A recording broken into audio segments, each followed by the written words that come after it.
James here from Great Martial Arts with kind of another mindset training with you on goal setting, because I don't always get a chance to share with students information about goal setting when I can see that maybe they could use the information, maybe they're kind of feeling stuck, etc. And they kind of need a way forward with maybe some new information. Okay, and I've included this quote by Earl Nightingale for us, which is, "Success is the progressive realization of a worthy ideal." And I think this is a fantastic quote when it comes to success, because it just illustrates again that maybe our definition of success is maybe skewed a little bit.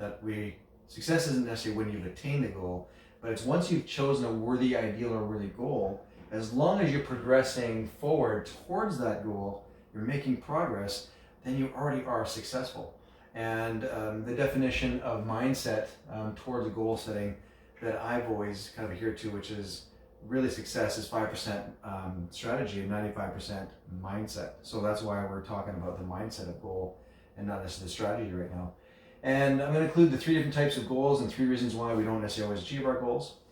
And the first one here is ones that you repeat because you know how to do it. The first type of goal is the ones you repeat because you know how to do it. So something you've already done before. In other words, you already know how to achieve it.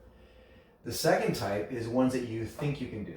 Ones that you can do or think you can do. So the first one is know you can do it. Second one is I think I can do it. Maybe it's your next progress rate, your next level grading, etc. I think I can do it.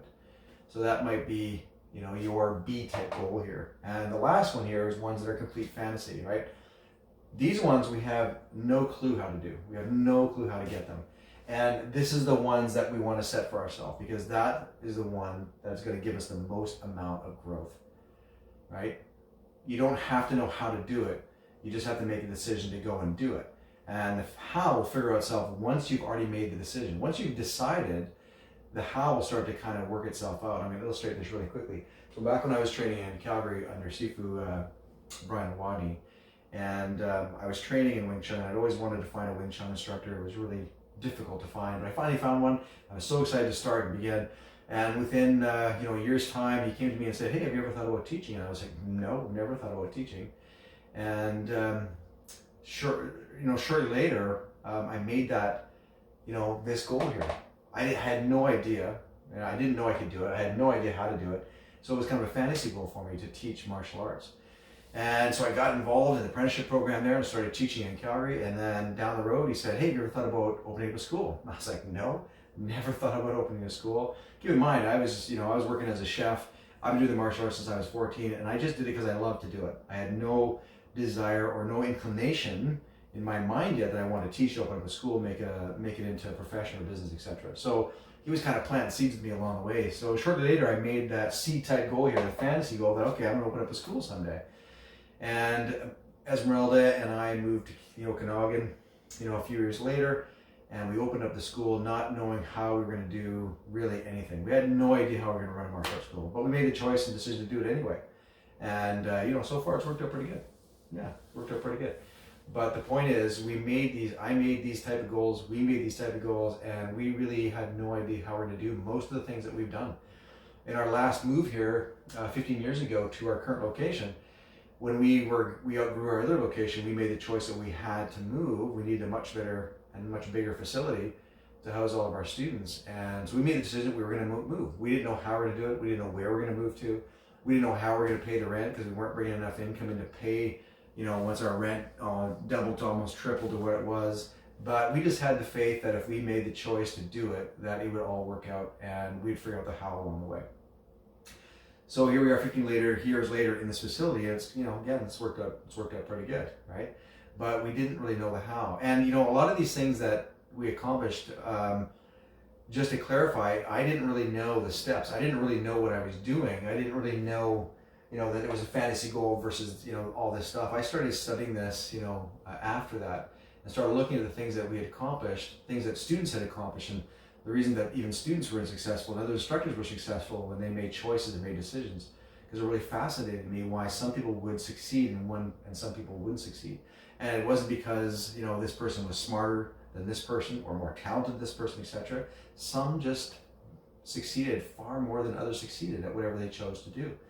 So delving into the study of it and this research and the education part of it goes back long time, long before I was ever born.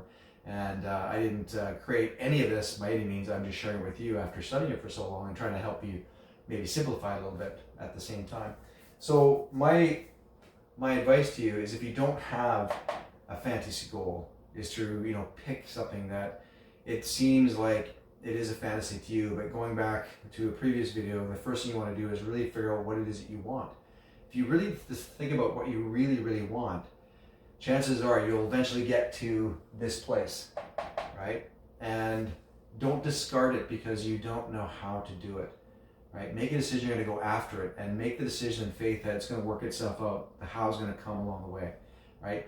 All the little goals that maybe you're thinking, oh, this is my goal, or this is my goal, they're going to work themselves out. You're going to get all those along the way to this one anyway. So you might as well shoot for the stars. You might as well go big, okay? So what stops us reaching our goals? Number one, self-image. Our self-image stops us.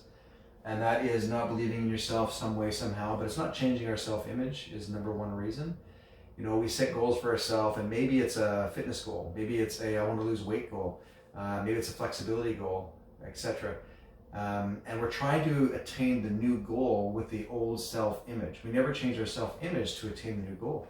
And whatever was lost then becomes found. So if we were trying to lose weight, we lost the weight, right? We're on another diet, etc. But sure, later we find it, and we usually find more with it at the same time. And that really comes down to self-image. The self-image never changed. So the self-image is kind of like a thermostat or an autopilot. Whatever your self-image is set at, that's where it's going to stay, unless you really go in and try to figure out how to change your self-image, right? You got to constantly, imprint a new image of yourself into your subconscious to be able to change that self-image, to be able to attain those goals that you want to attain. Number two, you do not want it bad enough. Could be here, could be there. You don't want it bad enough. Maybe it's in here somewhere, but it's not there, right? Maybe it's not a fantasy goal, so it's not worthy, right? It's not worthy enough for you, right? You got to pick something that really inspires and excites you. Like I've said many times, goal setting should be like if you're watching a game and that team or that player scores a goal. What happens? Everybody cheers and gets excited. So you want to set a goal that excites you, just like if your favorite team just scored, right? It should really, really excite you and inspire you. And the third one is new goal, same mindset. We think the same way. So thinking the same way produces the same feelings, produces the same habits, and produces the same results. So if you want to do results, you want to be moving towards your goals, it's got to start with your thoughts, right? What are you thinking about? And if you're always thinking about the same things every day, which most of us do, we have over 60,000 thoughts a day, and they're usually almost identical, the same as the day before. So we have to change our thoughts. To do that, and the fastest way to do that, again, through research, through study, this is what the facts say. The fastest way to do that is to focus on what you want. That's the fastest way to change your thoughts, which is the quickest way to change your mindset. You're having new thoughts. New thoughts have new feelings have new habits, and new habits produce new results. Anyway, so I hope you enjoyed this video. Just a quick little summary on goal setting after years and years of study, and I hope to bring you some more information about this in the near future. So stay tuned and keep checking back, because more mindset training on the way. All right, thanks for watching. Check out the next video. Happy training, everyone.